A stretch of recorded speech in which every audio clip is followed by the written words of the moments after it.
Hey guys, Akariss here. As you can see by today's video, we're going to be covering 5-head. 5-head analysis today. Wait, that doesn't sound right. Oh, there we go. That's the one. Enjoy.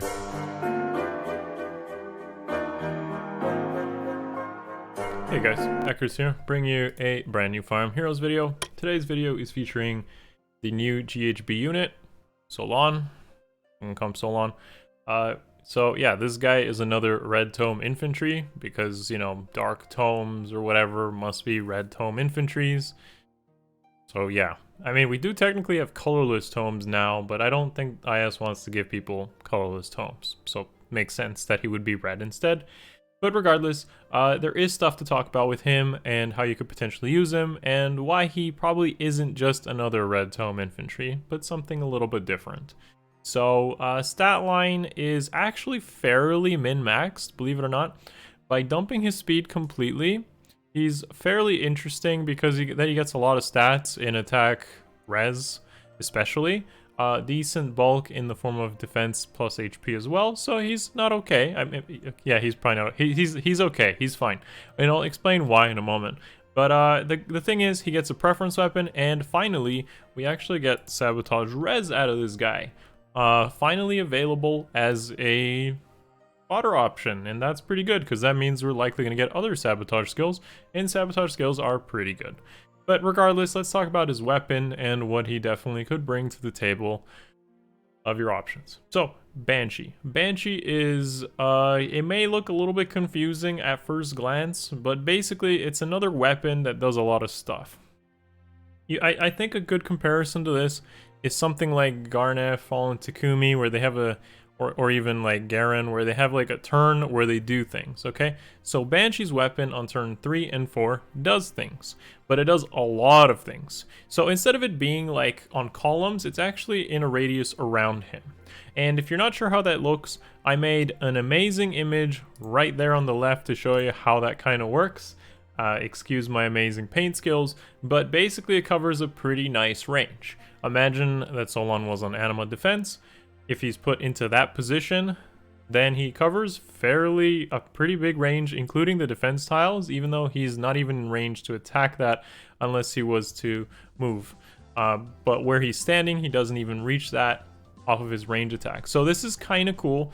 The thing that makes it cool, though, is he has Grav, Guard, and Flash all on that little explosion. It doesn't do damage, and on top of that, debuffs -6 to all stats.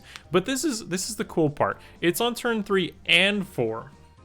So this makes him pretty annoying to, I'd say, hit into on an enemy defense team, because a lot of players, I think, favor engaging on about turn 3 and 4.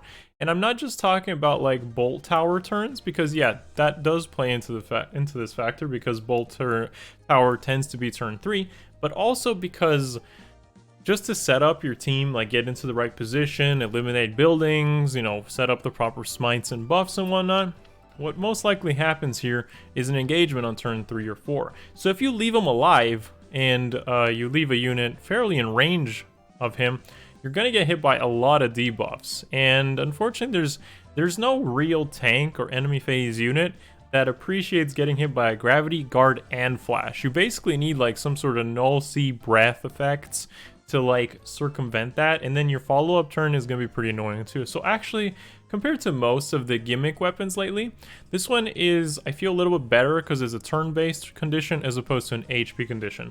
And by the way, I'm not totally against like Iego or Aversa or Garnef, and I think they could totally work as well, especially with like 7th unit slots being a thing. So if this guy's ignored, he can do things, and that's definitely worth talking or considering about on defense as well. Pretty annoying, if anything. Like you're forced to kind of player phase into him.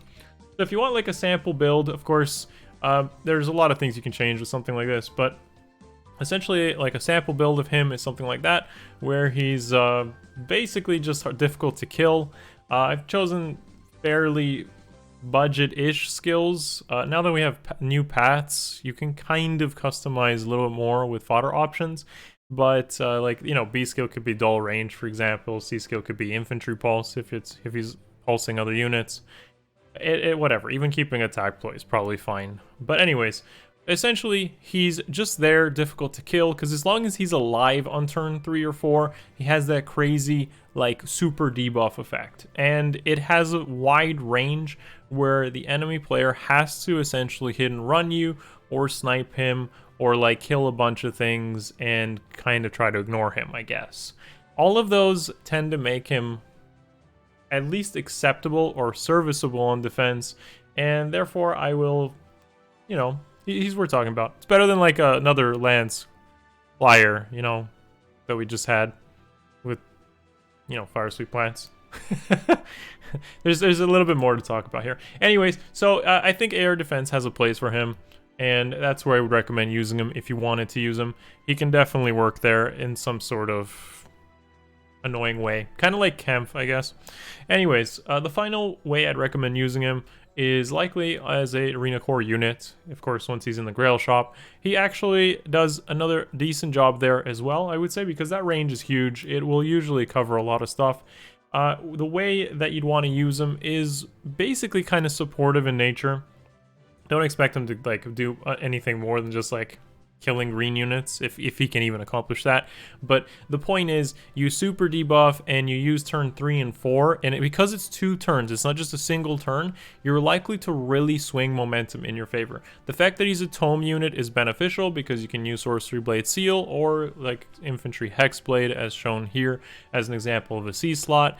And of course, combine that with like a spur in the seal, and you got yourself a fairly good support unit. Similar to Iago, similar to, you know, whatever, Arvis, or whatever, you know, the hundreds of Red Tome Infantry. This one is, I think, a little bit more consistent than the other ones, especially for arena where you run into like super high units and it's harder to stack your HP.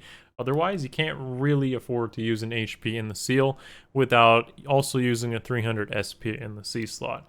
So yeah, I'd say that pretty much covers everything I really want to talk about on Solon here. Are you intrigued by this? Are you interested in this? Is there something that you feel could be worth talking about that I haven't covered? I feel like defense and arena is probably his two best places. I'll continue to do analysis on new GHBs, Tempest Trials units, as long as I feel there's something to talk about, because otherwise if I covered something like Dithorba before this, there wasn't really much to talk about. But at least Solon, you know, he works a little bit similar to the other Red Tome gimmicked infantry units. And yeah, that's pretty much all I got to say about him for now. Feel free to let me know in the comments below if there's anything I missed, or how you feel about him, or even any other GHB Tempest Trials units you think we're still missing in Heroes at this point, because we're really covering a lot of bases now. I feel like we're really rounding out the roster. Thank you guys for watching. Give the video a thumbs up if you haven't already. Subscribe to the channel as always, and I will see you guys in the next one. Much love. Peace.